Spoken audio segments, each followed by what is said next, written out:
Ser Podcast.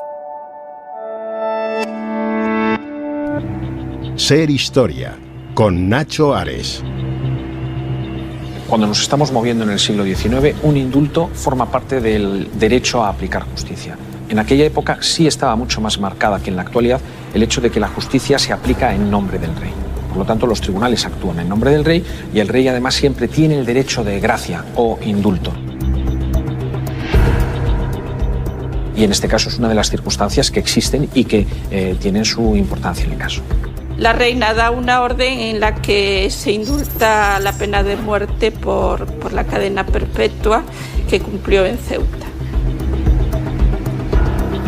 La cadena perpetua tenía como consecuencia aparejada lo que se llamaba la pena de extrañamiento, es decir, la separación de la península, de los territorios propiamente reales, a una zona que en este caso resultó ser Ceuta, con el objeto de que pudiera ser estudiado por científicos.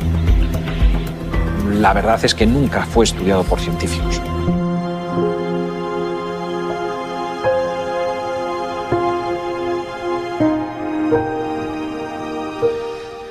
Comenzamos este nuevo programa de Ser Historia y lo hacemos escuchando un fragmento de un documental de televisión titulado Crímenes que cambiaron la historia, Roma Santa, el hombre lobo gallego.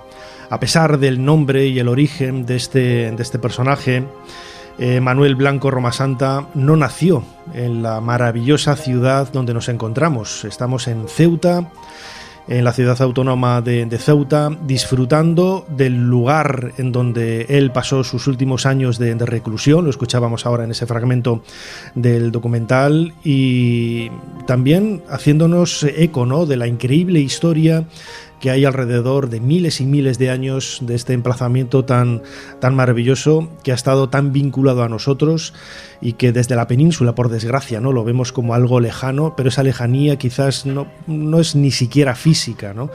Es realmente el hecho de poder estar aquí, como hemos estado estos días los compañeros de Ser Historia, Jesús Callejo, Ana Caballero, disfrutando de la historia, la arqueología, la pasión, ¿no?, también por conocer nuestro pasado, es lo que nos está haciendo disfrutar precisamente de este lugar, ¿no? Quería dar las gracias a los servicios turísticos de Ceuta por habernos invitado y hacer la posibilidad, ¿no?, tener la posibilidad de hacer este programa de Ser Historia, que lo estamos haciendo en la Biblioteca Pública del Estado Adolfo Suárez, con un montón de público aquí en esta sala, a los que quería dar las gracias por estar aquí, y con los que con un fuerte aplauso pues queríamos comenzar este nuevo programa de Ser Historia. Muchísimas gracias, Ceuta.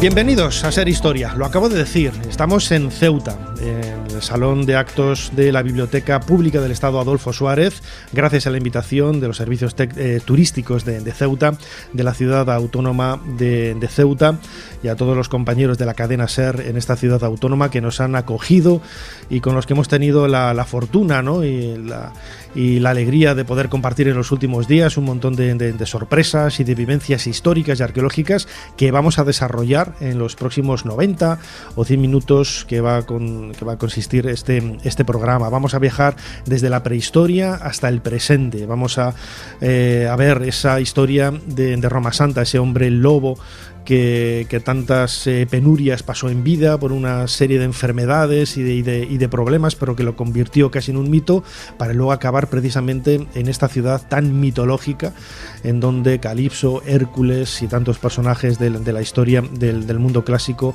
han dejado su huella, ¿no? Como siempre, soy Nacho Ares y les doy de nuevo la bienvenida a Ser Historia. Comenzamos. Sigue a Ser Historia en las redes sociales. En Twitter, @SerHistoria. En Facebook, Ser Historia. Y en YouTube, Ser Historia. Jesús Callejo, una vez más, bienvenido a Ser Historia. Nacho Ares, una vez más, bien hallado. En esta ocasión, muy especial, estando en esta ciudad autónoma de Ceuta, con tanta historia y tanta prehistoria. Sí, que nos ha sorprendido, ¿no? Lo comentaba yo ahora en la introducción. Tenemos la idea desde la península, ¿no?, de que Ceuta es un lugar alejado. Al contrario, está apenas 60 minutos desde Algeciras con el ferry, y desde el momento en el que pones el pie en el puerto, ya disfrutas de la historia, porque el paisaje, ¿no?, que se abre delante de ti te atrae, te subyuga y genera precisamente eso, ¿no?, que aun estando en África es parte de tu propia historia y de tu propio patrimonio. Sí, la verdad que me ha sorprendido muchísimas cosas, siempre de forma agradable, ¿no?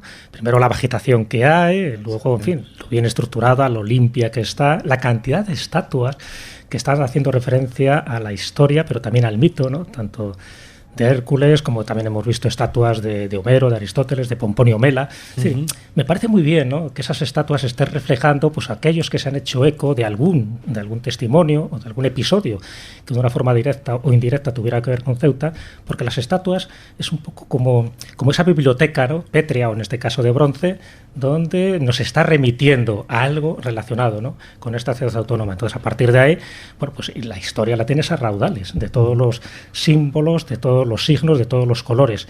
Por eso digo que es muy agradable esa sensación de estar aquí. Además, tanto tú como yo teníamos una asignatura pendiente, no habíamos estado en Ceuta. Claro que sí, es uno de los lugares mágicos y maravillosos, y parte de esa magia, has estado hablando de Hércules, de esos autores clásicos que dejaron su huella por medio de testimonios, hablando de esta zona del Mediterráneo oriental.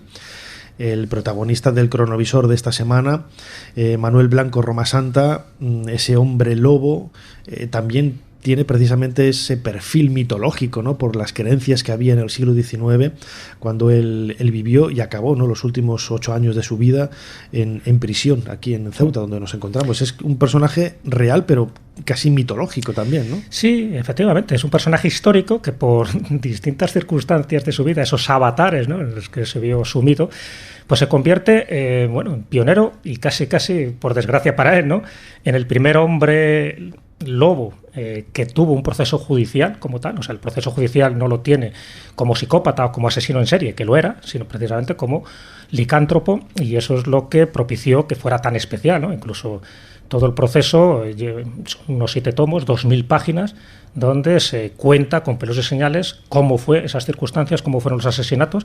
Se le atribuyeron 13, él reconoció 13, solo se demostraron 9.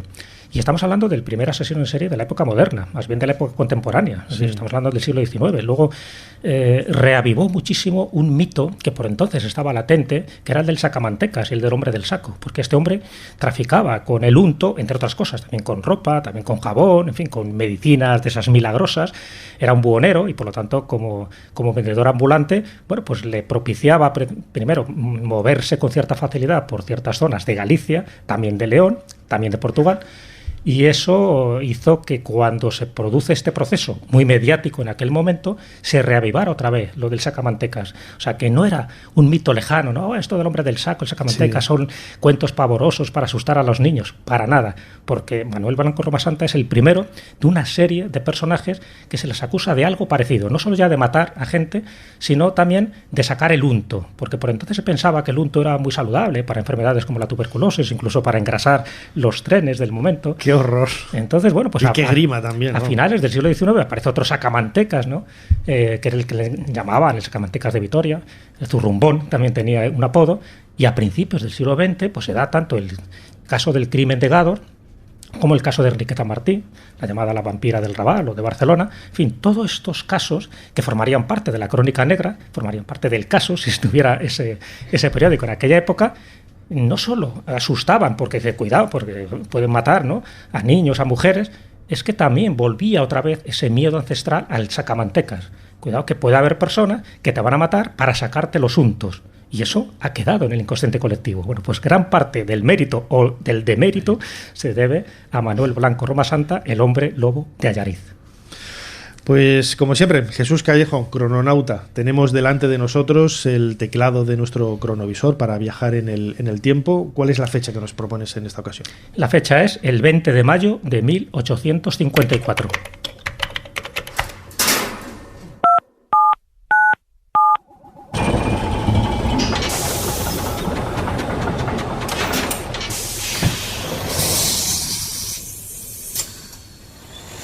Adelante, pasen. Jesús Callejo les está esperando junto al cronovisor.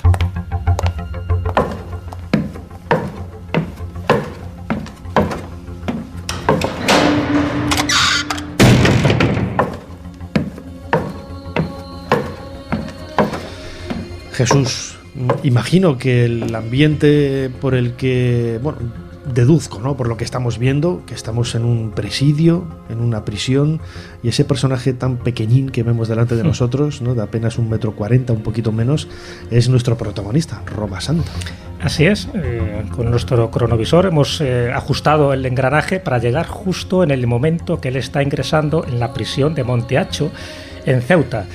Y esto es toda una novedad, me refiero a nivel histórico, porque más allá de 10 años no lo sabíamos. Pensábamos que había muerto en Galicia. El juicio se produjo en Allariz y por lo tanto pues se supone que en alguna prisión de Orense o bien de La Coruña allí habría muerto, pues eso, pues de asco prácticamente, porque este tipo de asesinos no estaban bien vistos en las cárceles.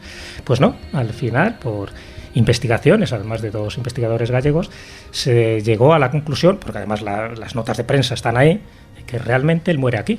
Y él muere aquí, en Ceuta, contra todo pronóstico, porque por los crímenes, acuérdate que te he dicho que se acreditan 9 asesinatos, ¿no?, de mujeres y niños.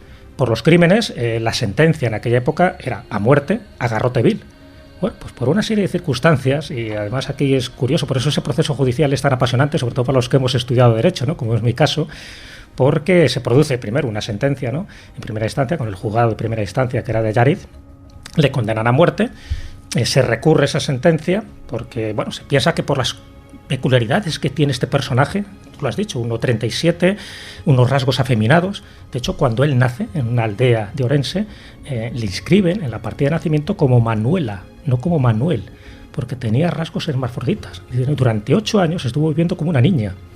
Entonces, bueno, luego se sabe, porque se hicieron muchos análisis patológicos, forenses, se sabe que generaba mucha testosterona y por lo tanto pues le crecía la barba. De hecho hay un retrato robot de él. Sí, con barba, sí. Sí, pero tenía rasgos afeminados y los oficios que él desempeñó al principio, antes de convertirse en un buhonero, eran oficios aparentemente de mujeres. Era tejedor, hilaba, cosía, en fin, es un personaje que tiene una personalidad muy peculiar, muy paradójica, buena persona, entre comillas digo, antes de que empezara a hacer sus tropelías, sabía leer, sabía escribir, algo también un poco insólito en la Galicia. En aquella época, claro. Recordemos que él nació en el año 1809 y falleció aquí en Ceuta en 1863, ¿no?, con una edad relativamente joven, ¿no?, con 50 y pico años. Uh-huh. Y quizás ese aspecto hermafrodita es lo que marcó también un poco su vida, ¿no? Desconocemos, ¿no?, detalles de cómo se veía en el ambiente familiar, la sociedad del momento, pero debió de ser extraño, ¿no?, que lo que siempre había sido una niña, ¿no?, entendido como una niña, sí, de repente empezara a tener barba. Sí, bueno. Y sería señalado, y a lo mejor eso también le marcó, ¿no? No lo sabemos. No sabemos, es verdad que, en fin, los estudios que se hicieron en aquella época, estamos hablando de mediados del siglo XIX, pues en fin, no eran tan rigurosos como son ahora. Pero sí se sabe que tuvo un cambio de personalidad. Él no demostraba estas tendencias asesinas desde el primer momento, todo lo contrario, era una persona muy cariñosa. De hecho, el ser tan cariñoso y ser tan cercano es lo que le posibilitó luego para hacer este tipo de crímenes. Y te cuento, si quieres, un poco el modus sí. operandi, uh-huh. ¿no? Porque dices, bueno, a ver, si era una persona culta... En fin, no entres en detalles, porque no es de horario infantil, no me gusta escuchar esas cosas. No voy a entrar en detalles para nada, para eso está el proceso judicial de 2000 páginas tan solo, donde se describe. Pero el modus operandi, primero, como causa, claro, él decía, bueno, ¿por qué usted asesinó a todas estas personas? Y él alegó algo tan extraño, pero que sí forma parte de ese pensamiento mágico que hay en Galicia. Él dijo que era fruto de una maldición, que una bruja echó un sortilegio, no especificó muy bien por qué, y ese sortilegio era que se tenía que convertir en hombre lobo en las noches de luna llena, y que esa maldición iba a durar 13 años. Y él dijo, me imagino que como excusa, que ya la maldición había terminado, que ya no iba a matar a más gente. Sí, vale, ya. Pero ya hay 9 crímenes y 13 que él admitió. Lo que pasa es que nunca se encontraron los cadáveres, esa es otra historia. Sí se encontró la ropa, ¿no? Bueno, el hecho de que él dijera ya que era una maldición, esto era muy sorprendente, esto llamó también la atención, o sea, vieron que no estaba loco, le hicieron análisis psicológicos de todo tipo, el tío razonaba perfectamente. Bueno, pues partiendo ya de esa base de que él pensaba que esto era una maldición, que no actuaba solo, que había otros hombres lobo que también se transformaban. Cuando él decía que era un hombre lobo, pensaba que se transformaba literalmente en un lobo y que mataba y devoraba con sus garras y con su boca, desgarraba a las víctimas. O sea, él no decía que pensaba que era un hombre lobo, él decía que era un hombre lobo y que así estaba durante unos 5 días hasta que se volvía a transformar. Cuando se transformaba en hombre, recordaba todo lo que él había hecho y por lo tanto pues tenía que limpiar las huellas. Bueno, el modus operandi era precisamente como era tan cariñoso y él sabía leer y escribir, pues se encargó, bueno, era buhonero, viajaba de un sitio para otro, entonces bueno, pues en aquella época había mujeres en esa Galicia rural, pobre, pues había mujeres que querían buscarse mejor la vida, ellas y sus hijos. Entonces él decía que sí, que les podía proporcionar una buena familia, sobre todo en Cantabria, muchos iban a Santander, para que allí tuvieran una mejor vida. Bueno, pues gracias a eso les convencía, nunca llegaban a Santander, morían en el bosque, sobre todo de Allariz, pero, y aquí viene lo curioso, él escribía cartas y cuando regresaba a la aldea donde se había ido con esta mujer y estos niños, la carta justificaba a su familia que por estas razones se había ido a servir a la casa de un potentado en Santander. Entonces que se quedaban tranquilos y la desaparición no la echaban en falta. Fíjate, Jesús, estás hablando un poco y lo hemos comentado ya, ¿no? En estos minutos que llevamos de programa, del contexto histórico, ese trasfondo cultural de la sociedad más mágica, ¿no? Del norte de España, la Galicia más profunda también. No me gusta utilizar estos términos de profundo y tal, ¿no? Porque parece un elemento despectivo, ¿no? Y a mí me parece muy enriquecedor desde el punto de vista cultural, ¿no? Vamos a escuchar un fragmento de ese documental con el que hemos comenzado, Crímenes que cambiaron la historia, Romasanta, el hombre lobo gallego, donde se nos adentra un poco en esta historia. Romasanta aparece en un contexto que a mí me interesa especialmente, que es la Galicia del siglo XIX. Años de hambre. En Galicia se vivía del centeno, el pan se hacía el centeno, de las castañas y de la patata desde que había sido importada de América. Realmente no había mucho más. Estábamos llegando al final, ¿no?, del antiguo régimen y estábamos empezando, ¿no?, una época en la que la historia de España iba a cambiar definitivamente.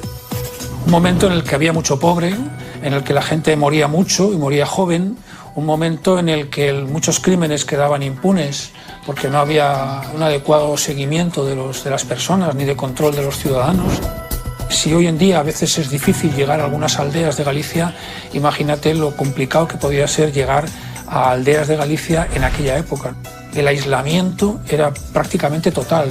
Unos tiempos realmente oscuros de esa Galicia mágica, poco evolucionada, del siglo XIX, donde no había absolutamente nada que tuviera que ver con la modernidad de otros lugares de Europa. En este corte, Jesús, se ahondaba un poco en lo que decíamos, ¿no? La importancia de ese contexto mágico, ¿no?, para entender las vicisitudes que rodearon a la vida de Romasanta. Ya de por sí, bueno, quizás hoy nosotros lo vemos, ¿no? Midiendo 1,37 también debería de haber llamado la atención, aunque en aquella época tampoco la media era tan alta, ¿no?, como lo puede ser hoy. Pero todo ese contexto, ¿no?, marcó también ese mundo de las creencias, ¿no? Como decías ahora, cuando él se defendía diciendo que alguien le había echado una maldición, ¿no? Como si fuera una justificación convencional y factible, ¿no? Y que le pudiera devolver la libertad, ¿no? Dentro de la cabeza de muchas de estas personas, ese mundo paralelo, ese mundo irreal, que nosotros lo vemos hoy como supersticiones, era absolutamente real. Era real. Ahora hay que entender un poco cómo son las leyendas, las tradiciones. Sabes que en Galicia se han mantenido, ¿no?, con mucho más viveza que a lo mejor en otras regiones.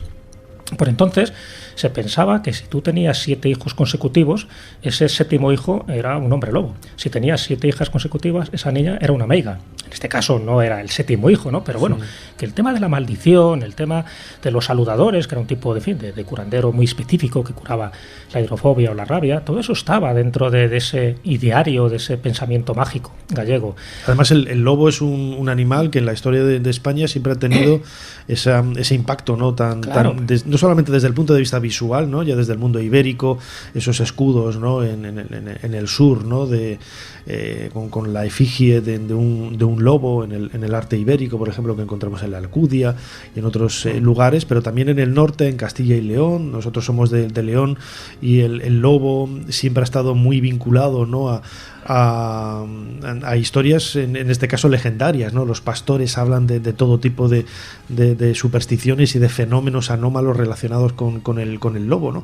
Y que recordemos que Roma Santa no es que se convirtiera en un hombre lobo tradicional, ¿no?, como tenemos aquí a nuestro pequeñín Roma Santa de 1,37 y al hombre lobo en el que se convertía, sino que él decía que se convertía en un lobo, en un animal de 4 patas. Sí, exactamente. Por eso digo que es que los testimonios que él dijo, él decía que cuando llegaba a las noches de luna llena, él pues tenía una transformación interna. Por una parte, una inquietud, se tenía que ir a algún lugar alejado y que se tenía que revolcar en la tierra. Además, incluso habla de 3 veces que se tenía que revolcar. A partir de ahí se producía esa transformación. Él ya perdía un poco la conciencia como ser humano y se convertía en un lobo, en un depredador. Pero una de las cosas llamativas que cuenta en el proceso judicial, sobre todo en primera instancia en Nayarit, es que no iba solo, sino que había otras dos personas que tenían la misma maldición y que también se convertían en hombres lobos. Y además dice, son 2 valencianos. Dice, uno se llama Antonio y otro Don Genaro. Nunca se supo quién era Antonio y Don Genaro. Pero bueno, él especificaba que los 3 pues hacían sus danzas, que él había tenido la mala suerte que la habían pillado, y claro, todo esto llamó tanto la atención que justo en ese proceso aparece un personaje extraño, un hipnólogo francés, un tal doctor Phillis, parece que era una estrategia de la propia defensa, diciendo que que le gustaría estudiarle, que no le maten. Cuando las sentencias de Garroteville, te digo, ahí se apela, la Audiencia Provincial de A Coruña también mantiene la sentencia. Aún así, este misterioso doctor Phillis, este hipnólogo, ¿no?, pues reclama, hace una carta al ministro de Gracia y Justicia de aquel momento para decir que le conmuten la pena por la de cadena perpetua para que él pueda investigarlo. Llega a oídos de la reina Isabel II. Y la reina Isabel II dice, vale, pues venga, en lugar de que le mate, que es verdad que parece un espécimen bastante curioso, digno de investigación, cadena perpetua. Entonces parece ser que a partir de ahí, la cadena perpetua, si le encerraban en alguna cárcel gallega, pues posiblemente hubiera muerto de forma sospechosa por algún otro preso, y le mandan al sitio más lejos posible, que es a Ceuta. Pero claro, ya no se vuelve a saber más de ese hipnólogo, de ese doctor Phillis.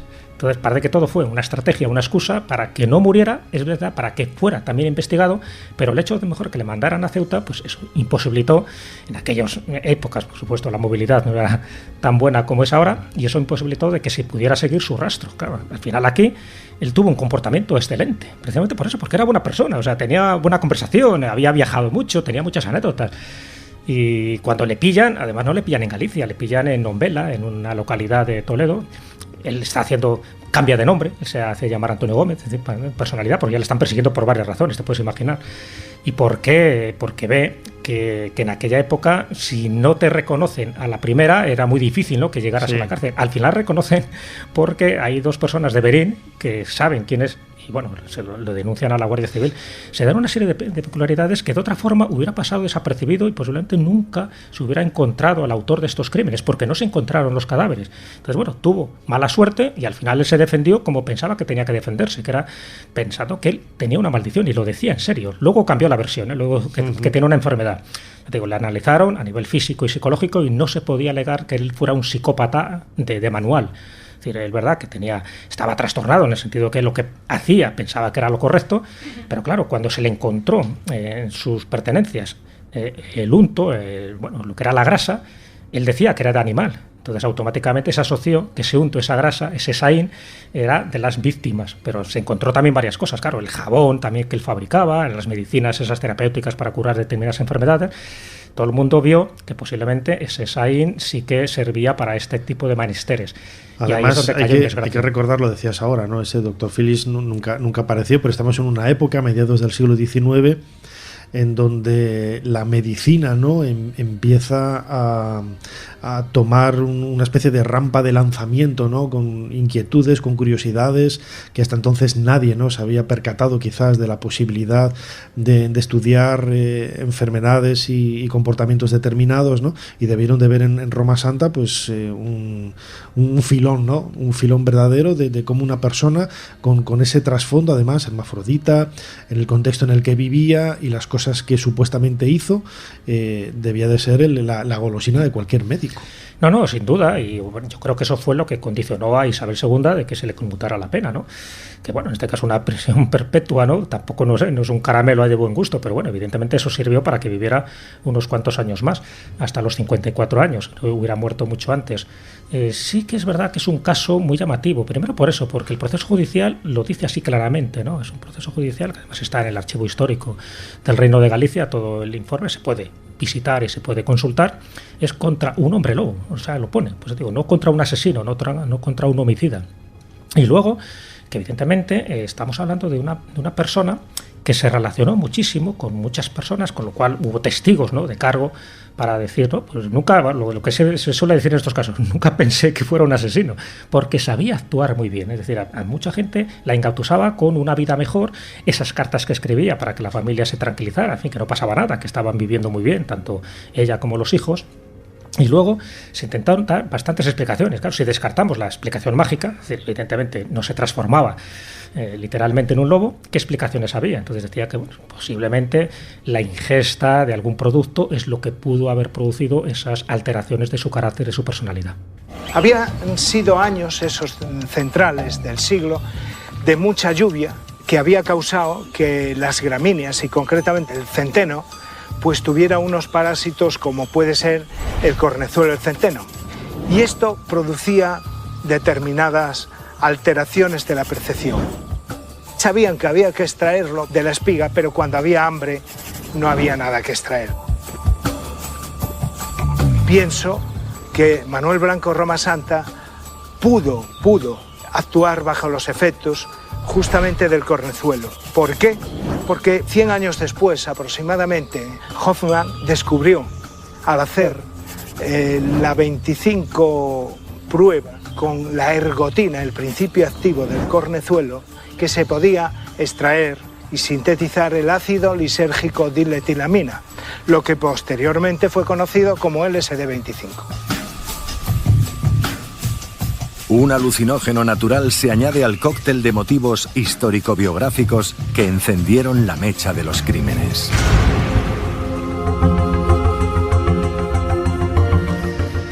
Jesús Callejo, crononauta, en este nuevo corte de este documental Crímenes que cambiaron la historia, donde se habla de la figura de Manuel Blanco Romasanta, el protagonista de este cronovisor que estamos haciendo aquí en Ceuta, el lugar en donde fue finalmente encarcelado en esa cadena perpetua y que padeció aquí durante los casi últimos 8 o 10 años de vida.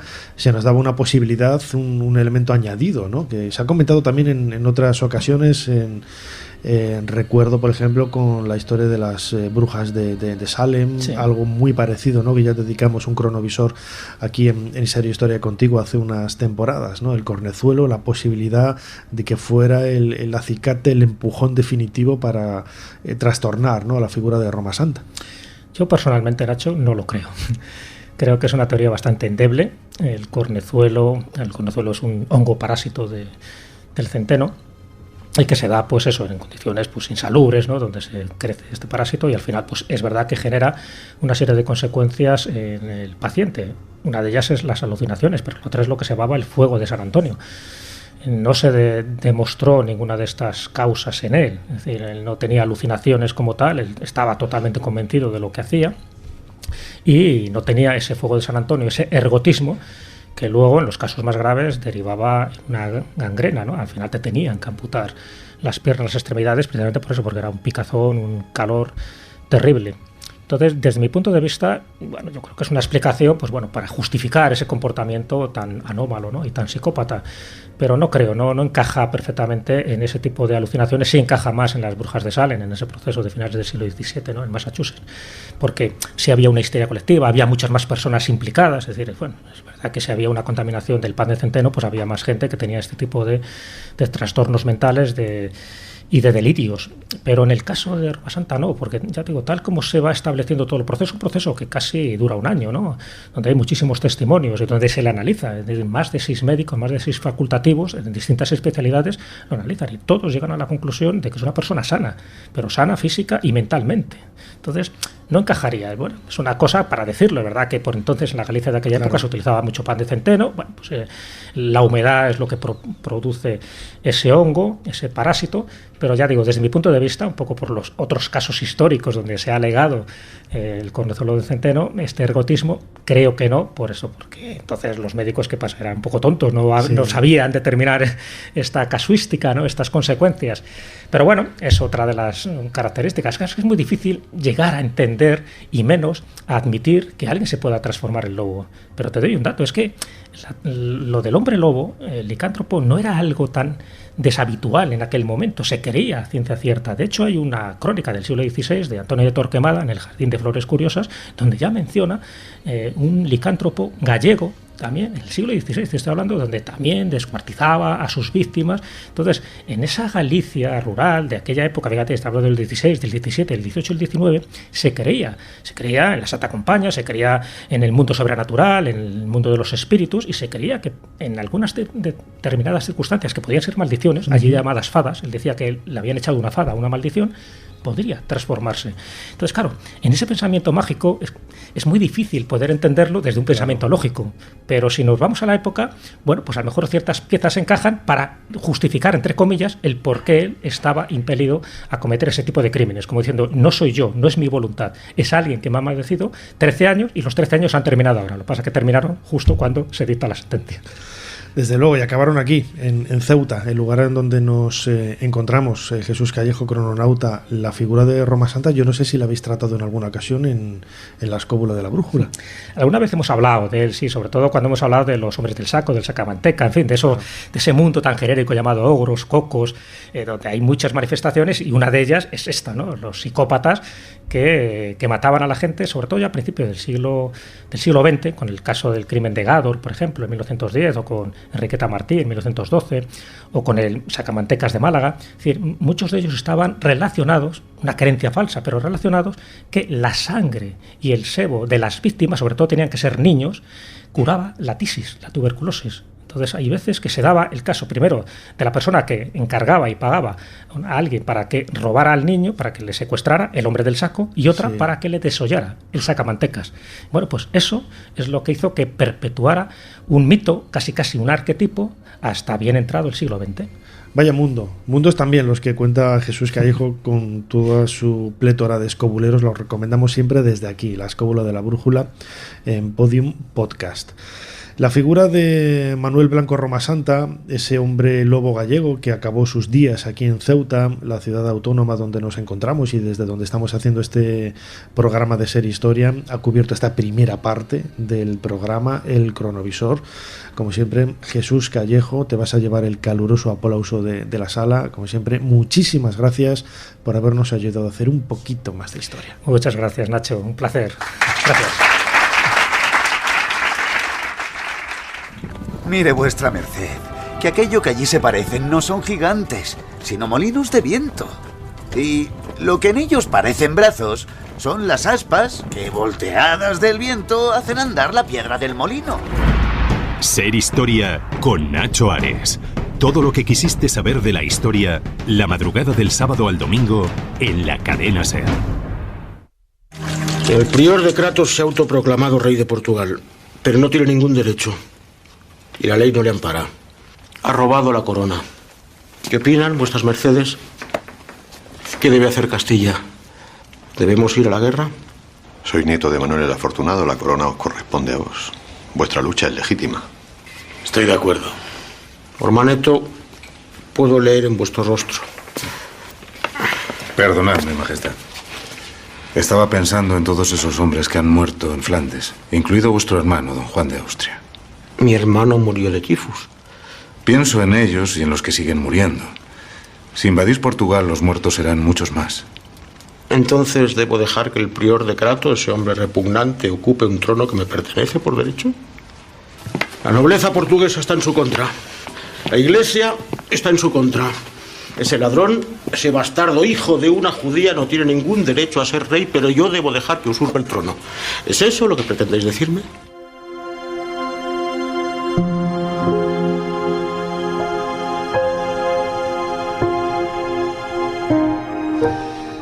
Pasamos de página, como digo siempre, en nuestro particular libro de historia, aquí en Ser Historia, en la cadena SER, en este programa especial que estamos haciendo desde Ceuta, y lo hacíamos escuchando un fragmento de una serie de televisión de Antena 3, La princesa de Éboli, en donde el rey Felipe II hablaba con uno de sus secretarios, Mateo Vázquez, sobre los problemas que surgieron a partir de la muerte del rey de Portugal, Sebastián de Portugal, ¿no? Después de esa batalla de Alcázar-Quibir, y que fue enterrado el rey portugués primeramente en el lugar en donde nos encontramos, en Ceuta.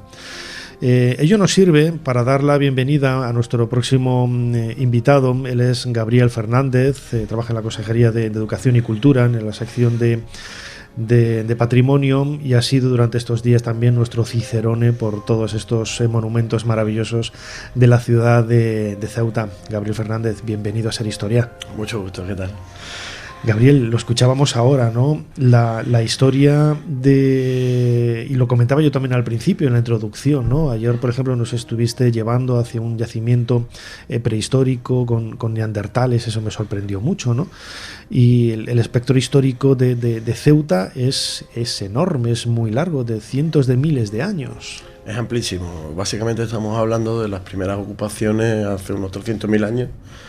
Y hasta ahora en el Paleolítico, más particularmente desde el año 2001, que fue descubierto el yacimiento que fuimos a ver ayer, que es la cueva y abrigo de Benzú, a raíz de la realización de la Carta Arqueológica Terrestre por parte de la consejería a la que represento, pues bueno, no solamente se multiplicaron el número de yacimientos, sino que apareció este concretamente. Bien, una vez valorada la importancia del mismo, pues se pasó a buscar investigadores potentes, y en este caso pues llegamos a un acuerdo, a un convenio firmado sine die con la Universidad de Cádiz, donde bueno, el doctor José Ramos, que ahora mismo está en la cueva de Ardales, puntero a nivel nacional y europeo, y su equipo, junto con Darío Bernal, que además de catedrático de Ceutí y miembro también del Instituto de Estudios Ceutíes, pues han estado trayendo alumnos que se han formado en ese yacimiento. De manera que bueno, se ha presentado en congresos en París, ha viajado a Japón, y se han publicado pues tesis doctorales al respecto. Además es un yacimiento desde cualquier punto, ¿no? De Ceuta, nada más ayer poner el pie en el puerto, lo veíamos, ¿no? Se ve Gibraltar, Algeciras, está a tiro de piedra, ¿no? Nunca mejor dicho, la proximidad es muy grande, y está marcado un poco también ese factor estratégico, ¿no? De Ceuta, como punto de conexión entre el continente europeo y el continente africano, pero ya desde la prehistoria. Sí, de hecho, como comentábamos ayer, y si me permite, ese paso del estrecho, y para que nos entienda cualquier oyente, esté o no esté puesto en historia, el primer paterazo de la historia, que podamos demostrar que lógicamente precisamente no fue sur-norte, que es lo lógico, sino norte-sur. Estamos hablando de otro estrecho, estamos en épocas glaciares, a mayor hielo, menos agua líquida. Así que el estrecho, que hoy ya de hecho son 14 kilómetros en su punto más pequeño y 21 en el más grande, eran bastante más estrechos. Hablamos de un promedio de unos 10 kilómetros, y además con dos líneas rectas tanto al norte como al sur, es decir, un gran río de agua salada que estos neandertales cruzan pues buscando alimentos, básicamente. No hablemos de continente a continente. Ellos están viendo, como vemos hoy mismo veíamos las casas de Algeciras, ¿no? Sí. Pues estos están buscando y siguiendo además a las migraciones animales norte-sur, y a eso van. En ocasiones comento que las grandes migraciones hoy las vemos en documentales solamente en África, pero las ha habido también en Europa, y esas sociedades de cazadores-recolectores iban detrás de estas manadas. Claro, nosotros en definitiva no dejamos de ser animales, ¿no? Más racionales quizá, pero no dejamos de ser animales, sí, en aquella época donde éramos más animales, y insisto, no en el sentido despectivo, ¿no?, que podríamos decir, sino quizás más inteligentes, ¿no?, por dejarnos llevar por la propia naturaleza, por el instinto natural, hacíamos ese recorrido norte-sur y sur y norte también. Y lo escuchábamos ahora, ¿no?, en ese corte de la serie de televisión de La princesa marquesa de Éboli, Felipe II ya en el siglo XVI, mucho interés, ¿no?, por Ceuta como un lugar estratégico. Lo veíamos también esta mañana visitando contigo la fortaleza. Es increíble, ¿no?, la cantidad de culturas que han sobrevivido con el paso del tiempo en este emplazamiento, y que todos han marcado quizás también un poco el deseo de quedarse, ¿no?, en Ceuta. Bueno, en el caso de los Austrias, y particularmente Felipe II, me va a permitir una comparación un tanto jocosa, ¿no?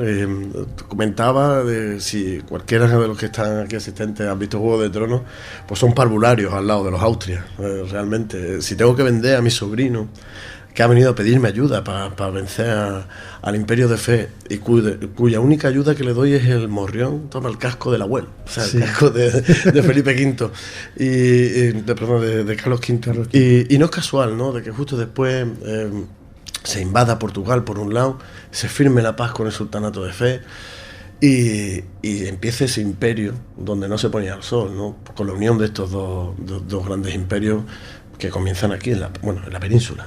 Desde luego. Y prueba de ello es la fortaleza, ¿no? Precisamente lo estábamos viendo esta mañana, donde pones un pie en una piedra que pertenece a un momento concreto de la historia, a la Edad Media, a ese mundo musulmán. Luego llegamos al Renacimiento, llegamos al Barroco, en apenas, no exagero, en 1,5 metros nada más, ¿no? Vemos ahí una superposición, y lo que implica también un poco la importancia de Ceuta, ¿no?, desde el punto de vista de la historia. Sí, sobre todo si hablamos del entorno de la Puerta Califal, que es donde es el yacimiento al cual te refieres. Es preciosa, es realmente espectacular. Cronológicamente, invito a todos tus oyentes que lo vean y lo busquen en Google, simplemente en el telediario que salió. Y que vengan a verlo. Por supuesto, que vengan a la ciudad. Pero si no pueden hacerlo, hablamos de uno de los yacimientos con unas cronologías completísimas. Incluso desde la prehistoria, desde hace 120.000 años, ya encontramos ahí herramientas líticas. Había un pequeño museo, ¿no?, en una vitrina justo enfrente de esa puerta con arco de herradura tan particular, tan exclusivo, tan singular. Había, recuerdo, una piedra una herramienta lítica de cuarcita de 170.000 años. Es decir, desde hace muchísimo tiempo Ceuta ha sido un núcleo importante para el ser humano. Sí, y además esto seguido en ese mismo entorno, exceptuando fenicios, que también tenemos yacimientos fenicios aquí en la ciudad, prácticamente a 500 metros del espacio donde estamos hablando, nos empezamos a encontrar, como bien decía, prácticamente la evolución de la fortificación, no solamente en Ceuta, en el Mediterráneo, desde el siglo III, a prácticamente en ese espacio concreto hasta 1541-1549, con fortificaciones romanas, las primeras defensas o los primeros obstáculos que sabemos que separaban la península de la Almina del propio continente, a la muralla mandada a construir por Justiniano, por ejemplo, a la cual se le apoya la muralla construida por Abderramán III, que conquista la ciudad también. Esta última es la muralla que van a conquistar los portugueses en 1541, y curiosamente que se van a estar utilizando hasta que llega el Renacimiento y, digamos, importamos la tecnología italiana del sistema baluartado.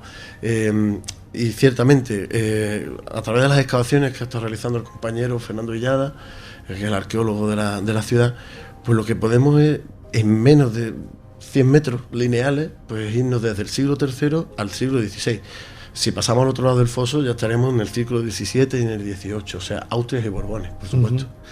Yo soy más de historia antigua, no soy tanto de historia medieval o moderna, ¿no?, como es tu caso con las fortalezas. Yo barro un poco para mi mundo egiptológico, como buen egiptoloco que soy, y una de las cosas que a mí me llamó la atención y con lo que disfruté muchísimo ayer fue la visita a la basílica tardorromana, ¿no?, del siglo IV. Lo comentaba, ¿no?, esta mañana con algunos compañeros de Radio Ceuta y con otros medios de comunicación que han tenido la amabilidad de entrevistarme.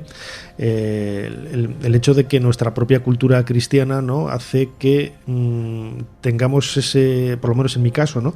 Que se puede ser creyente o no, se puede ir a misa o no, no es mi caso, yo no voy a misa, pero he crecido, ¿no? en ese ambiente cristiano, estoy imbuido en esa cultura cristiana y claro, ves la basílica, siglo IV, esos enterramientos, es parte de nuestro propio pasado, también lo musulmán, hay que decirlo, ¿no? Porque ellos los musulmanes estuvieron durante casi 8 siglos en la península y no nos podemos quitar, ¿no? Ni debemos, ¿no? quitar la influencia, ¿no? tanto musulmana como judía. Es la riqueza quizás de todas esas culturas que lo veíamos también en esa sala de exposiciones, ¿no? El mundo musulmán y cristiano pues conviviendo, coexistiendo de una manera yo creo que brillante, ¿no?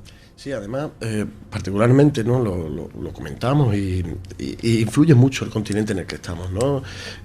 Influye muchísimo la geografía, influye muchísimo el mar. Si hablo del continente, de la geografía, particularmente, y sabiendo que eres histoloco, si vemos desde el Cairo a Ceuta, las costas son rectas. Es cierto que, bueno, Trípoli, en la zona de Libia hay un quiebro.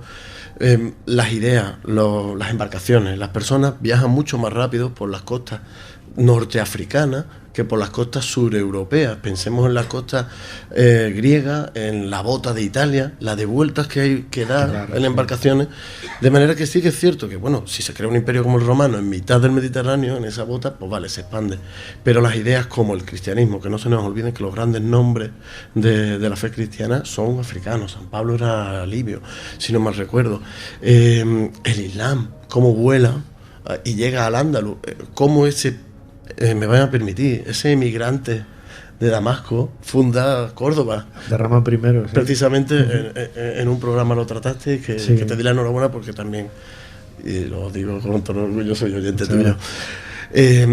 Y a partir de esa geografía, ciertamente, pues claro, vemos que la ciudad, o este espacio donde nosotros vivimos, que en la Edad Media, por ejemplo, era muchísimo más grande, ¿no? Hoy se habla siempre del Estrecho Gaditano, del Estrecho de Cádiz. Yo digo con mucho orgullo que en la Edad Media ese estrecho era de Ceuta, que hoy será de Gibraltar, pero que no tanto era nuestro. Sí, porque esa navegación costera que tú decías ahora iba por el norte de África, el comercio fenicio, por ejemplo, aquí hay infinidad de evidencias púnicas, fenicias en Ceuta, el lugar donde nos encontramos, pues iban esa navegación de cabotaje, pues cada poco eran embarcaciones relativamente no, bastante pequeñas, no tenemos que imaginarnos un ferry como el que utilizamos para cruzar a la península, eran embarcaciones de apenas 8 o 10 metros, ¿no? de eslora y toda esa huella ha ido marcando precisamente la historia del norte de África hasta el lugar donde nos encontramos, que es el punto más cercano, ¿no? Casi con la península, y normal, ¿no? Y lógico que en este emplazamiento como último enclave de África, antes de saltar a Europa, pues haya también, ¿no? Tal abundancia de restos de esta época. Sí, si hablamos del mundo fenicio, de estos pueblos del mar, como en otras ocasiones se han venido a llamar, está claro que primeramente fundan Gadir y Lixus, o sea, Larache y Cádiz, aunque ahora hay algunos autores que te hablan que también puede ser Huelva, ¿no? Pero bueno, dejando esto a un lado, hablamos de cronologías de 3.000 años. Nosotros estamos en 2.700, estamos en esa segunda ola de colonizaciones, y desde aquí, y esto sí que está documentado, se comerciaban estos fenicios, a los cuales a sus barcos les llamaban hipos, que recuerdo, se le llamaban caballos, pues comercian, por ejemplo, con Alcorrín en Manilva, o en un pueblecito al lado de Estepona. Justo enfrente nuestras son las montañas que veíamos, que se ven habitualmente desde la ciudad, que van a comerciar también con otros fenicios como los de Malaca, que de igual manera vemos Málaga desde aquí, de manera que sí que es cierto que el estrecho para un pueblo del mar es una verdadera autopista, es una verdadera ganga, porque a poca navegación ya estamos cambiando además de un continente que, aunque en este aspecto no importara tanto el continente, sí los productos, como se están trayendo incluso huevos de avestruz, ¿no? Que podemos encontrar en la península. Esos huevos de avestruz pasaban por aquí, claro, es evidente, claro. Y es lo que van buscando los fenicios. Los fenicios son los verdaderos comerciantes. ¿Qué es lo que necesitas? Que lo traigo. Y eso es lo que van a hacer en este espacio, en esta gran autopista que consideramos y que los ceutíes sabemos que es el estrecho, ¿no? Es imposible, creo, sacar una fotografía del estrecho de Gibraltar a día de hoy sin que salga un barco. Pues básicamente estamos hablando ya que desde época fenicia es un lugar muy concurrido, por supuesto. Sí, dímelo que ayer en el ferry viniendo yo intenté hacer algunos planos con la cámara desde el ferry y cuando no veía costa veía 800.000 barcos porque la frecuencia del movimiento de navíos entre el norte y el sur es muy, muy amplia, ¿no? Y como dices, Gabriel, nace un poco en esta época donde se ve realmente esa importancia estratégica de Ceuta. Ya para ir acabando, Gabriel, a pesar de que Ceuta es un emplazamiento pequeño, todavía tiene mucho, ¿no? Tiene un trasfondo histórico y arqueológico, queda mucho por hacer. ¿En qué estáis trabajando? Sé que no me puedes decir una cosa que me comentabas esta mañana, no te lo voy a pedir, pero ¿en qué estáis trabajando ahora mismo? Bueno, pues ahora mismo con presupuesto aprobado y proyectos aprobados, desde la Consejería se está poniendo en marcha el futuro centro de interpretación de las murallas reales de Ceuta. Se está excavando, se ha terminado prácticamente, aunque quedan intervenciones, en un espacio que es el baluarte de la bandera y que muchos de los que están aquí presentes como público, que son más mayores que yo, habrán conocido como el Candelero, o los que somos algo más jóvenes como el Muralla Club. Ahí es donde nos íbamos a tomar los San Francisco. Sí, ¿no? Pues nos dejaban beber alcohol. Es decir, unas discotecas dentro del parador. Bien, pues básicamente hemos encontrado parte de las esquinas romanas de la ciudad. Se ha visto las murallas de Justiniano en su esplendor, con una potencia de más de 5 metros. Que bien sabes tú que te dedicas a esto, que murallas bizantinas de esa potencia, de esas alturas, pocas. De nuevo hemos encontrado la muralla califal y estamos hablando que todo esto está dentro de un baluarte construido en 1541, ¿no? En eso estamos. Esperamos que no sea más de 4 años. También trabajamos con tempos políticos en ocasiones, claro, sí. Pero nuestra intención es esa, que tengamos un nuevo museo de fortificación, un puntero, y además que va a permitir a los ceutíes ver toda la excavación, puesto que el proyecto que se aprobó buscaba eso, que no se solara. Vamos a poder verlo en su totalidad, todas las excavaciones. Y merecerá la pena, seguro, merecerá la pena acercarse a esta ciudad autónoma monumental, me atrevería a decir, no solamente por el tamaño de sus muros, de la fortaleza, sino también por la cantidad de historias que hay a su alrededor y que en estos días hemos estado disfrutando el equipo de Ser Historia gracias a Gabriel Fernández de la Consejería de Educación y Cultura, de la sección de Patrimonio, miembro también de ese Instituto de Estudios Ceutíes, verdadero entusiasta y que transmite su pasión a la hora de explicar las cosas cuando está in situ y te contagia, ¿no? de su amor por la historia y la arqueología. Como siempre, Gabriel, muchísimas gracias una vez más por habernos ayudado a hacer un poquito más de historia. Gracias a ti.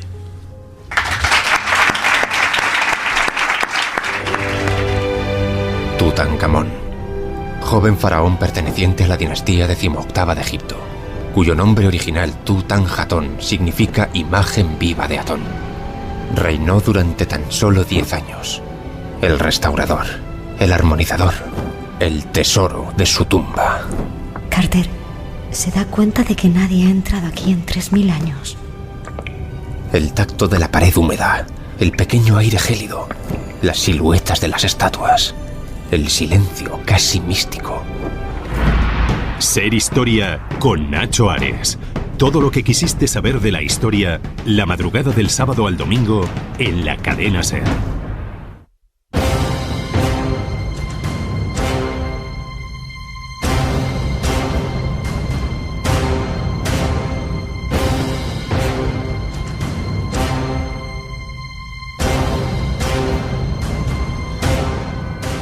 Hemos comenzado este programa de Ser Historia hablando de la figura de Roma Santa, el penal donde pasó sus últimos años aquí en la ciudad autónoma de Ceuta, desde donde estamos haciendo el programa gracias al patrocinio de los servicios turísticos de la ciudad autónoma de Ceuta. Y es obligatorio, porque quizás gran parte de la historia reciente de la ciudad gira alrededor de este emplazamiento, la prisión, el penal, la la cantidad de personajes curiosos, singulares, algunos hasta divertidos, ¿no?, que han pasado por sus muros. No todos eran personajes tan siniestros, ¿no?, como Roma Santa, aunque, como decía Jesús Callejo, ¿no?, en sus últimos años aquí, pues quizás sacó su lado menos conocido de entonces, ¿no?, siendo un poco más amable. Para hablar del penal de Ceuta, contamos con el cronista oficial de la ciudad autónoma de Ceuta, que es José Luis Gómez Barceló. José Luis, bienvenido a Ser Historia. Muchas gracias. José Luis, quizás cuando hablamos lo decía yo al principio, ¿no?, el hecho de ubicar la prisión donde se desterraba a la gente en Ceuta genera, ¿no?, esa idea en la península de lejanía, de estar, lógicamente está ultramar, está más allá en este caso del Mediterráneo, casi del Atlántico, ¿no?, porque está entre medio de los dos. Pero, ¿cuál es el origen de ese penal en la ciudad de Ceuta? Precisamente esa lejanía de estar un poco fuera, desmano de todo, donde nadie pudiera intervenir. Bueno, desde época antigua, las plazas militares y las plazas que marcaban frontera necesitaban una defensa. Esa defensa se hacía con militares y a esa defensa se podía llegar de distintas maneras. Se podía llegar de forma voluntaria, se podía llegar pues para redimir algún pequeño delito, alguna falta, o bueno, con un destierro real. Esa fue una etapa larga de la ciudad como presidio, es decir, viniendo de la palabra presidium latina, es decir, de una fortaleza.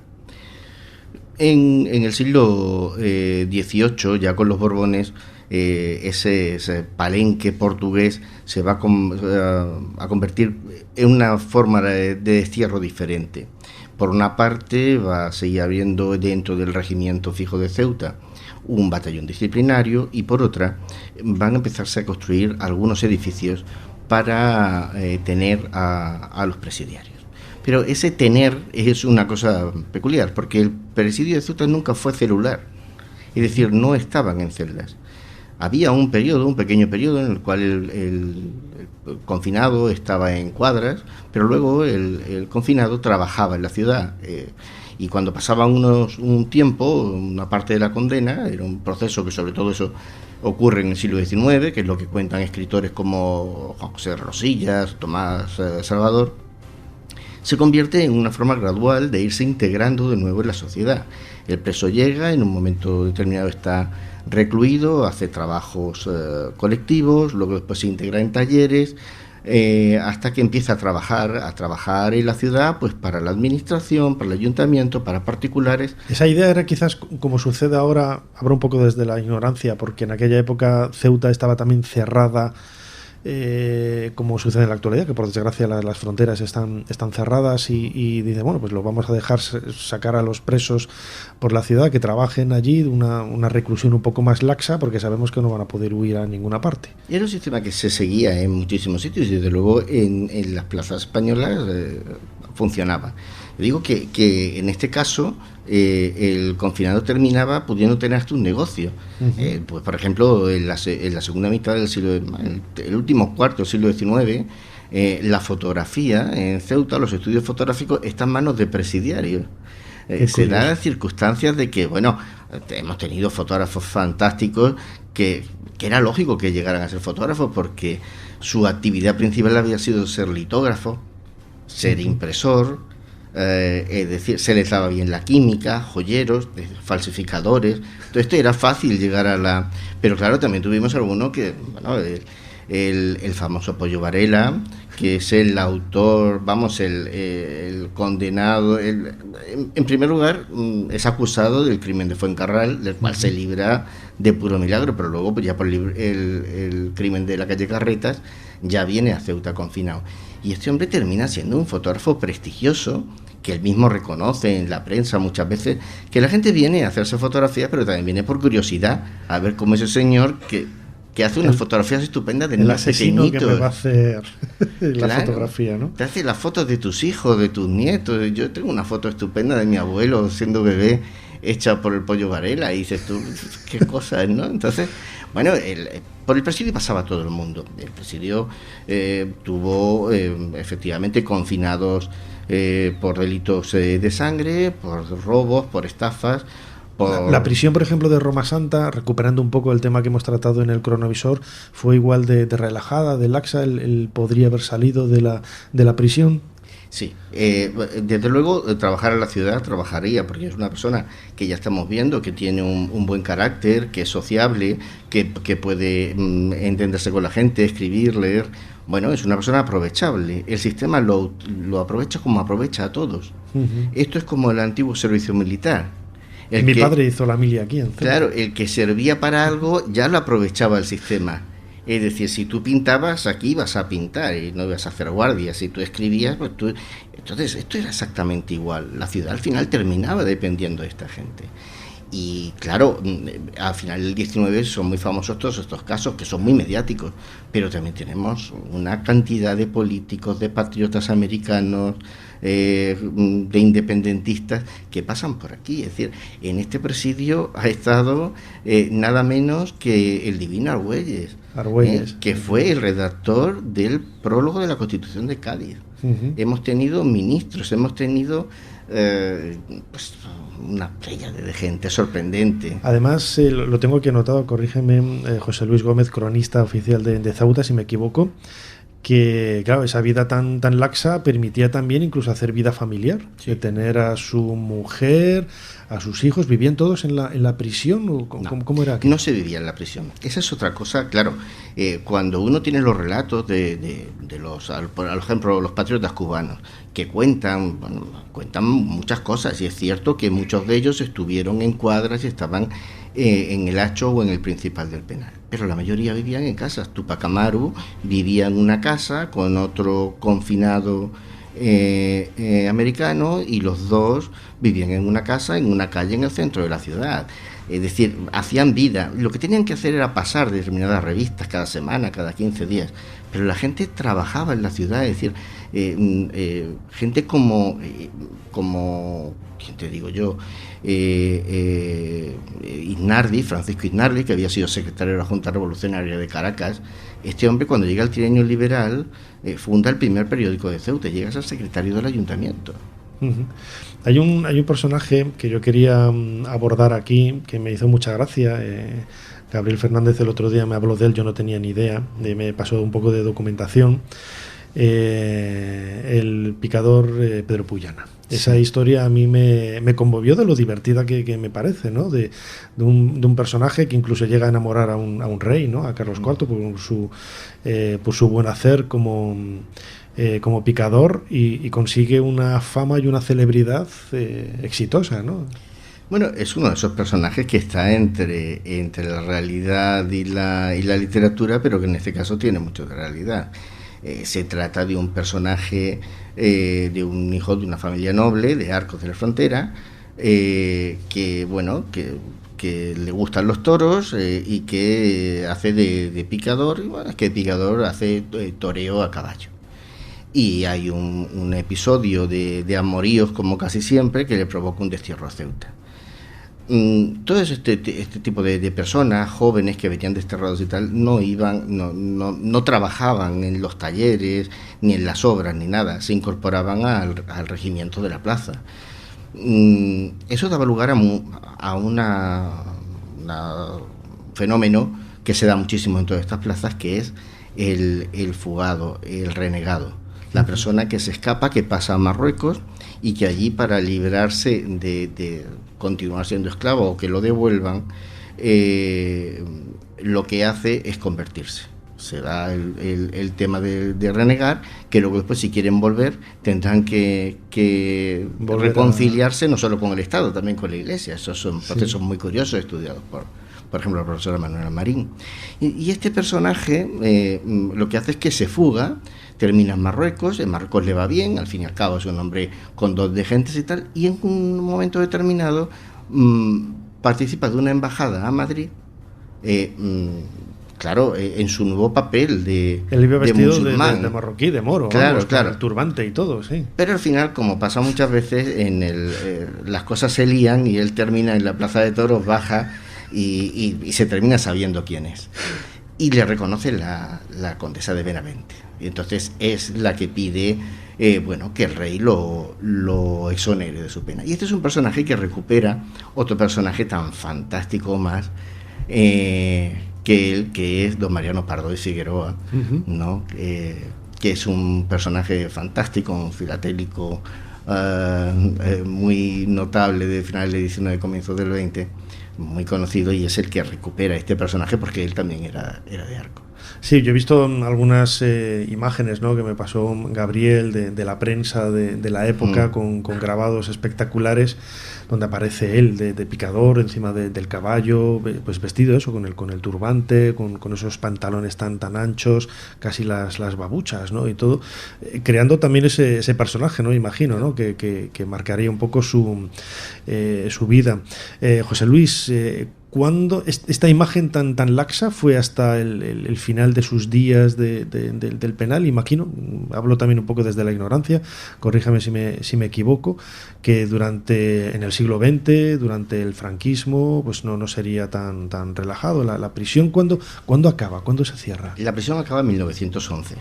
Realmente el presidio de Ceuta acaba en el 11. ¿Por qué? Bueno, pues porque España ha firmado una serie de acuerdos internacionales, se va a hacer cargo del protectorado en 1912, el protectorado de Marruecos, y hay que dar otra imagen. Tú no puedes tener un presidio ni en Ceuta, ni en Melilla, entonces los presidios se cierran en 1911. A partir de ahí, hay un momento de que hay una cárcel militar y demás, pero ya el presidio como tal se ha acabado. Vinculado solo a los militares, exactamente, ¿no? Claro. El presidio se acaba en el año 11 y hasta ese momento efectivamente el presidio ha seguido siendo así. De hecho, se produce un movimiento en el cual muchos confinados consiguen el perdón real y no ser trasladados a una prisión celular, lo cual debió ser terrible para la gente que pasó de vivir en la ciudad, de tener sus negocios, de trabajar para familias o para empresas y de pronto tenerse que incorporar a un presidio como era el Dueso, a donde mandaron a muchos de ellos, pues debió ser muy traumático, pero buena parte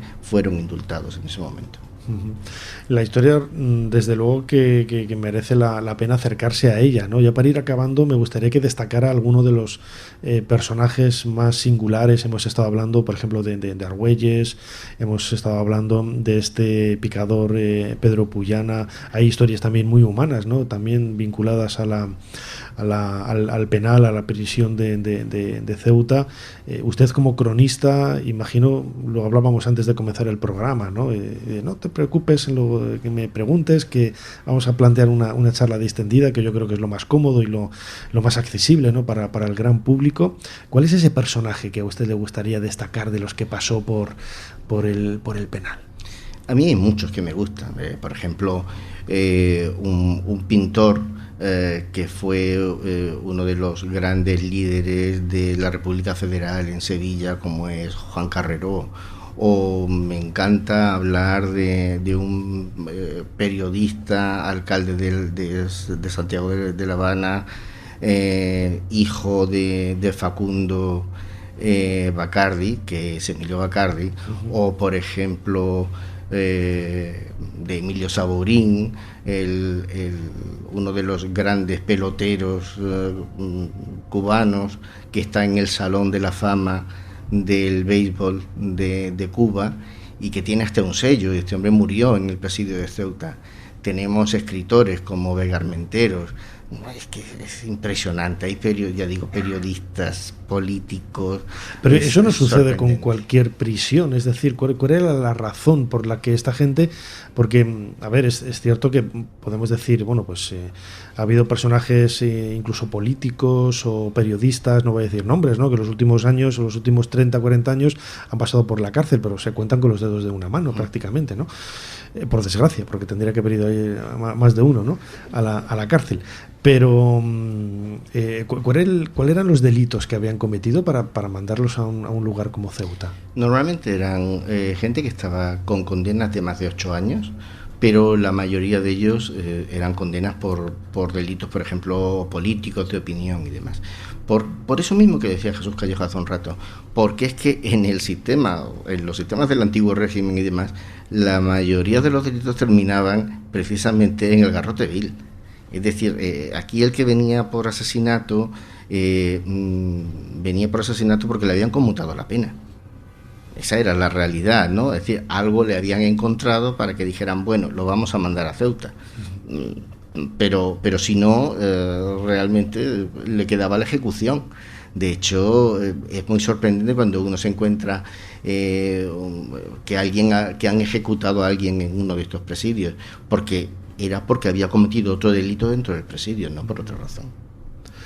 Imagino que llevarse la sorpresa, como haría Roma Santa, ¿no? De que le conmutan la pena capital y le envían a prisión, un lugar tan relajado. Yo no sé si, ya para ir acabando, José Luis, ¿se conocía en la península que el presidio, la prisión que se pasaba aquí en Ceuta era tan relajada y querían todos venir aquí? ¿O cómo? Yo no te digo que fuera relajada, lo que sí te digo es que no era lo que nosotros entendemos por un sistema de prisión celular. Claro. ¿Tendrían sus normas? Claro que tenía sus normas y que tenía, pero efectivamente eso de que poderse traer a su familia, de poder trabajar, bueno, pues dentro de todo, para lo que eran los sistemas del momento, pues era bastante más liviano, ¿no? Pero claro, era África. Y desde luego estaba el mito. El mito de la lejanía, de estar en África. Naturalmente. Si es un mito y es un temor para los militares, por ejemplo, del siglo XX. Sí, mi padre me hablaba de ir a la verdad África. Es que luego hablando con él, ya falleció el año pasado, pero el hecho de hablar de la mili en Ceuta, decía entre frases que estaba muy lejos, que hacía mucho calor, pero no tenía en absoluto mal recuerdo de lo que había vivido aquí, de los amigos que había hecho y de lo maravilloso que era todo esto, desde luego. Pero hay que entender que, por ejemplo, para toda aquella gente que vino de América, no, pues el castigo era muchísimo mayor. Y luego a la vuelta, pues cuanto peor se pintara la cosa, pues más eran los méritos. O sea, también hay que entenderlo, ¿no? Claro, o sea, claro. Que hay de todo. Pero claro que había, y desde luego no todos los periodos son iguales. Es decir, aquí vienen todos, pero vienen por turno. Unas veces mandan a los carlistas y otras veces mandan a los republicanos. Depende de quién ha sido. No sea que se junten todos aquí, ¿no? Claro. Desde luego. Es una historia muy sugerente, muy interesante, muy fascinante, que hemos descubierto aquí en este programa especial de Ser Historia que estamos haciendo desde Ceuta, de la mano, yo creo que la persona más idónea, ¿no?, para poder hacerlo, José Luis Gómez Barceló, que es cronista oficial de Ceuta y también miembro de este instituto fantástico de estudios ceutíes. Ahora vamos a saludar a su director, pero bueno, como siempre, José Luis, muchísimas gracias una vez más por habernos ayudado a hacer un poquito más de historia. Encantado. Son los principios los que marcan una vida de rectitud. El primero que aprendí al entrar en la orden es que cada hombre es dueño de su alma. Yo, Jacques de Molay, último gran maestre de la Orden del Temple, lo soy de la mía. Cuando nuestro Señor me juzgue ante las puertas del cielo, solo yo habré de responder por mis actos o mis palabras. Los templarios somos soldados de Dios, y como tales seguimos el ejemplo de Jesucristo. Tomamos los votos de pobreza y de castidad, y solo obedecemos al sumo pontífice.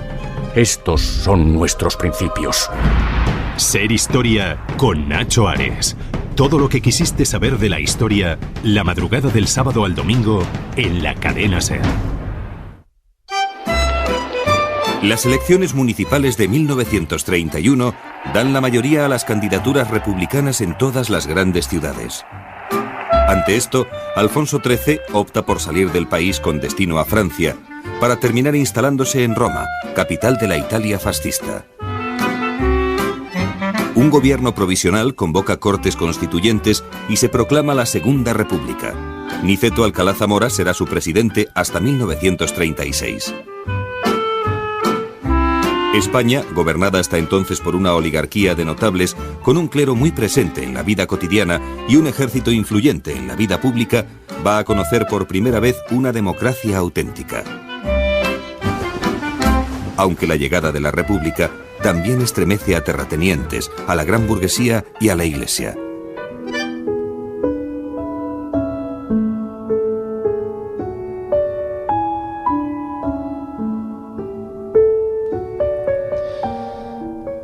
Vamos llegando al final de este programa especial de Ser Historia que estamos haciendo desde la Biblioteca Pública del Estado Adolfo Suárez, aquí en la ciudad de Ceuta. Acabamos de escuchar un fragmento de un documental de una colección que se llama Nueva Historia de España, sobre la Segunda República, esos inicios, y sirve de introducción un poco para el tema que queremos abordar, ¿no?, con nuestro invitado, y rodeado de un montón de gente, de aquí de público. ¿Os lo estáis pasando bien? ¿Estáis disfrutando?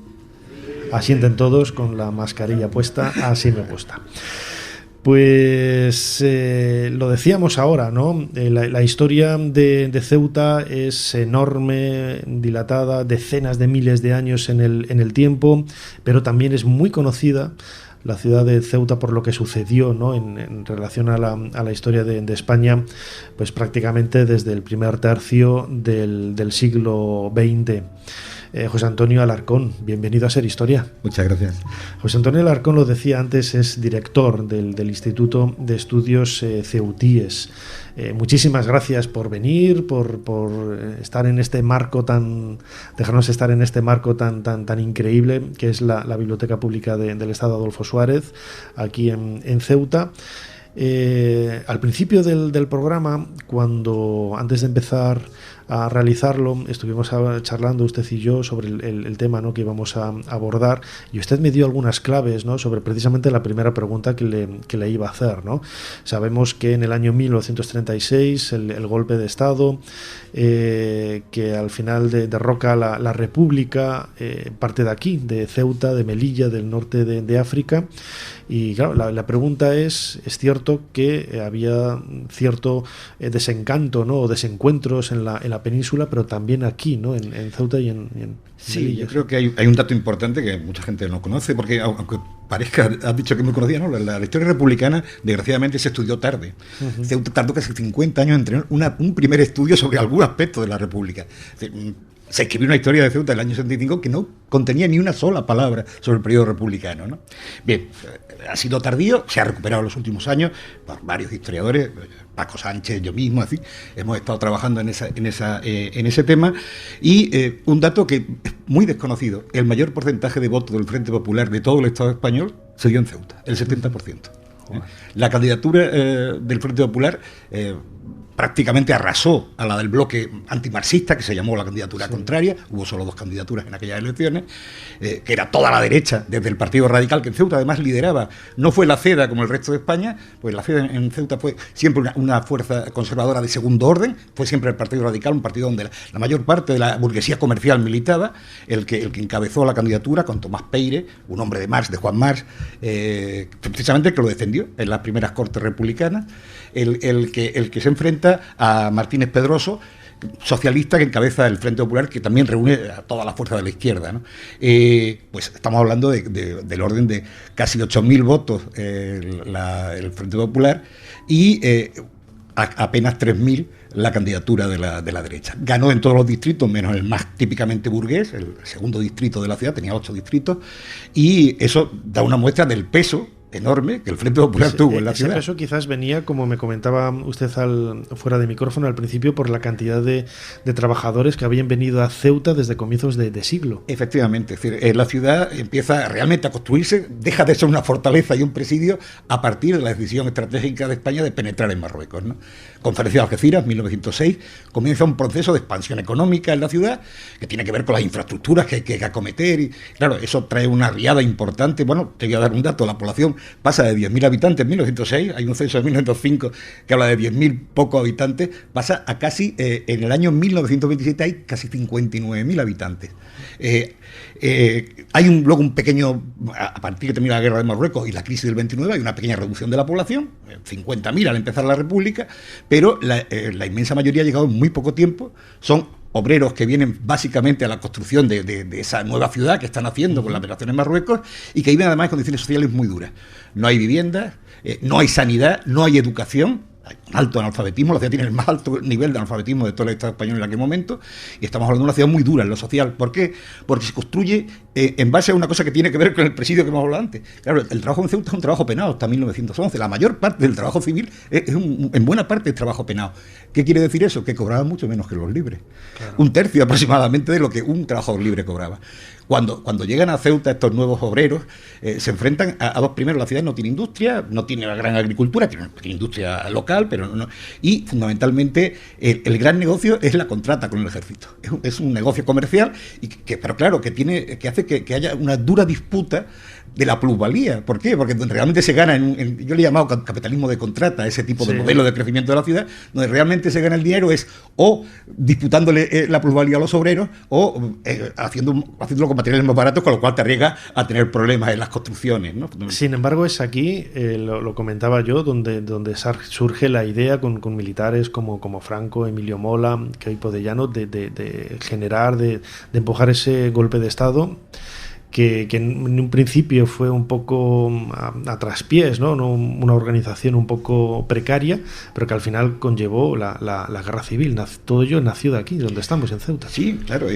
Aquí se concentra el ejército de África, se concentra la mayor parte de los oficiales africanistas. Son el sector que va a ser la parte nuclear, la parte dura del golpe militar. Evidentemente, pero los primeros que sufren ese golpe son los propios ceutíes. Ese movimiento obrero que ha ido naciendo, que va a tener su eclosión precisamente en los años republicanos, de ahí esa fortaleza del Frente Popular, va a ser el primero en sufrir la represión. Son los legionarios de Tarrifin, que está al otro lado de la frontera. Bueno, entonces no hay frontera, es decir, está en el protectorado muy cerquita de Ceuta, los que vienen, junto con los regulares que estaban aquí, o los cazadores del Serrallo, los que dan ese golpe, que en Ceuta es el 17 por la noche, empieza el día anterior, y van a ser los que van a pagar con su vida, con la represión. En Ceuta hay aproximadamente probablemente más, porque creo que ya falta profundizar en el tema, pero contados con toda seguridad, más de 270 fusilamientos.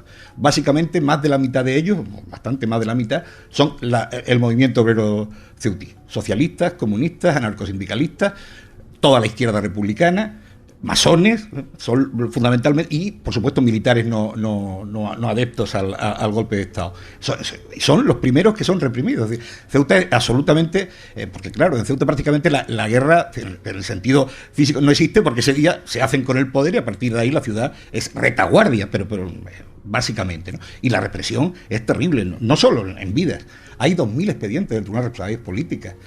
Se aparta, estamos hablando de cerca de 200 funcionarios municipales del Estado que son apartados de sus funciones. Estamos hablando de incautaciones de bienes de miles de ceutíes. Hay una de las personas que yo lo tenía aquí anotado para preguntarle, José Antonio Alarcón, director del Instituto de Estudios Ceutíes, es precisamente la figura de Antonio López Sánchez Prado, alcalde de Ceuta durante el momento del alzamiento militar en 1936, comunista, masón, tiene una escultura en el centro de la ciudad, un personaje absolutamente carismático que fue fusilado, ¿no? En septiembre, creo que fue del año 36. Sí, efectivamente. Bueno, pues curiosamente en el caso de Antonio López Sánchez Prado, empieza siendo un militante republicano. Él, cuando es primero alcalde y después diputado en el año 31, es miembro del Partido Republicano Radical Socialista, el de Marcelino Domingo, cuando comienza su militancia política. Una vez que él termina el primer bienio de la República, comienza el bienio negro, él se retira prácticamente a la vida privada, a su vida de médico. Incluso en las elecciones del 33 va a apoyar al Partido Radical. En esas elecciones ni siquiera... Es verdad que a raíz del Frente Popular, él vuelve a la política y radicaliza sus posiciones, evidentemente. Yo no tengo tan claro que fuera militante del Partido Popular. Fue lo que podemos llamar un compañero de viaje. Sí. Fundamentalmente, como alcalde, ten en cuenta que la radicalización del periodo, esos 6 meses fueron muy duros en Ceuta, con la radicalización del movimiento obrero muy importante. Claro. El estar cercano a los sectores más radicales te permitía de alguna manera también moderar en algunas ocasiones a ese movimiento que a veces era incontrolable, ¿no? por los propios dirigentes del Frente Popular, ¿no? Además, dentro de esa historia menos conocida, ¿no? Sabemos, luego ha surgido a la luz, ¿no? Con el paso del tiempo, la cantidad de intentos de asesinato que tuvo Franco a lo largo no solamente en este momento, sino a lo largo de toda la dictadura.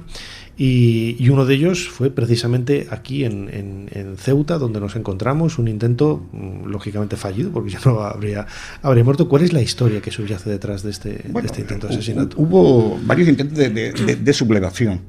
Te refieres al intento de cazadores del Serrallo, número 8, que yo nunca tuve tan claro, que lo asegura terminantemente, porque aparece luego en el proceso posterior, ¿no? Se habla de que van a intentar matar a Franco, pero ten en cuenta que se habla de que están conspirando el 18 de julio. Franco no está en Ceuta el 18 de julio. Es muy difícil que pudieran saber si iba a visitar el cuartel del Serrallo. Es decir, difícil, ¿no?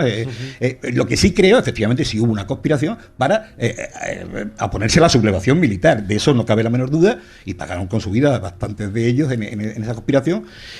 Pero no fue el único intento. Hubo algunos soldados de automovilismo, algún intento de la Compañía de Mar, de soldados que eran soldados de reemplazo, muchos de ellos muy cercanos al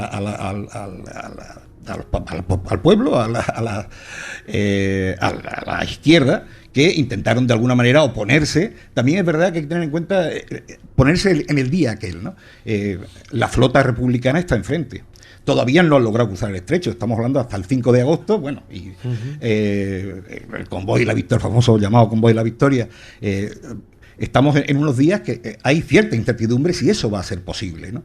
Y muchos republicanos y personas de izquierda de la ciudad intentan oponerse al alzamiento en la medida de sus posibilidades. Hubo poca resistencia, pero sí es verdad que en algunos cuarteles, digo, el caso de cazadores, el caso de automovilismo o el caso de la Compañía de Mar, sí hubo esa resistencia en esos primeros días al golpe, porque incluso se produce el suicidio de Gautier, que es el jefe en ese momento de la Comandancia General en Ceuta, Román Gautier, que se fusila porque piensa que el golpe realmente ha fracasado.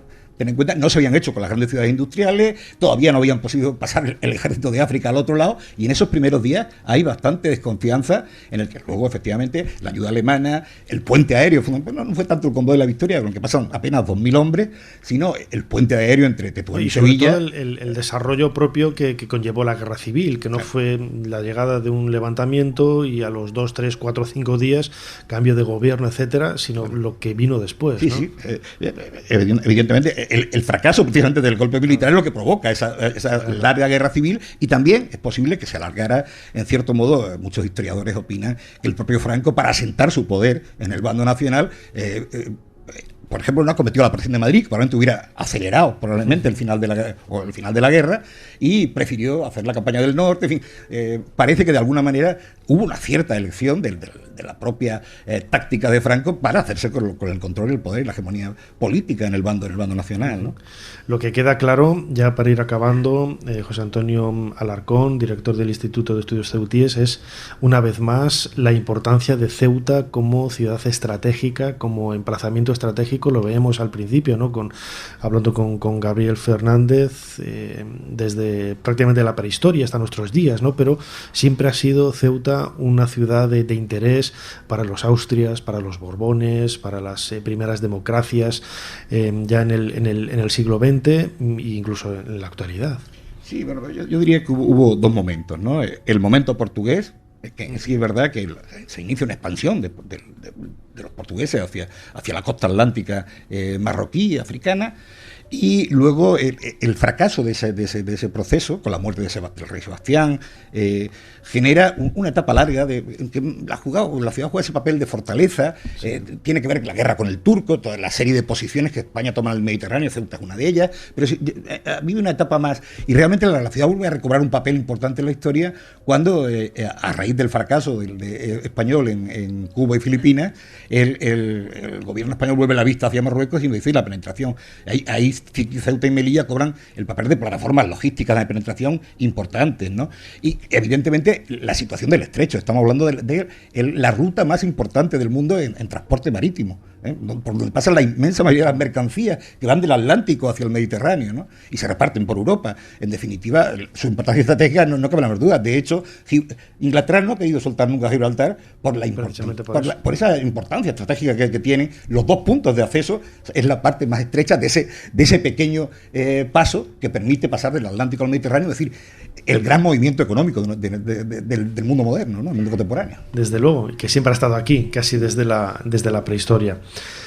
José Antonio Alarcón, director del Instituto de Estudios Ceutíes, muchísimas gracias por habernos ayudado a hacer un poquito más de historia. Gracias a vosotros.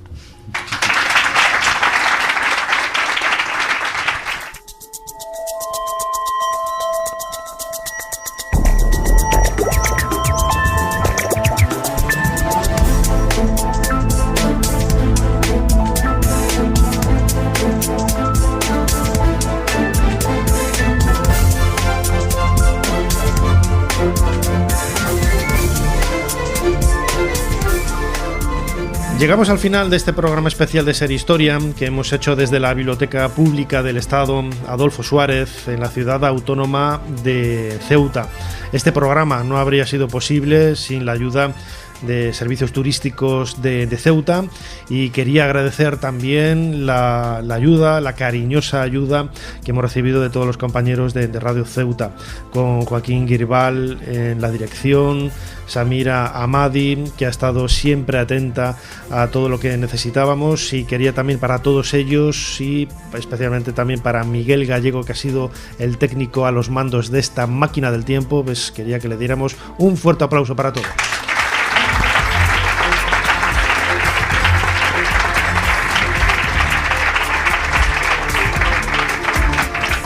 Y como siempre, Fermín Agustí ha estado en la producción, Ana Caballero grabando y controlando las redes sociales. Un fuerte aplauso para ella también, que no le gusta y por eso siempre me gusta hacerla rabiar.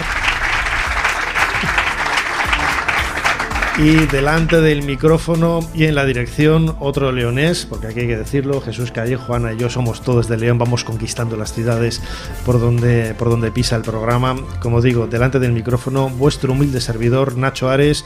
Les dejamos con más entretenimiento aquí en la cadena SER. Muchísimas gracias, Ceuta.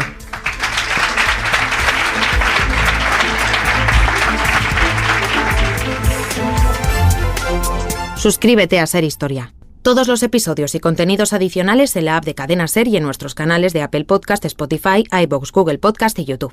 Escúchanos en directo en la SER los domingos a la 1:30 de la madrugada. Cadena SER. La radio.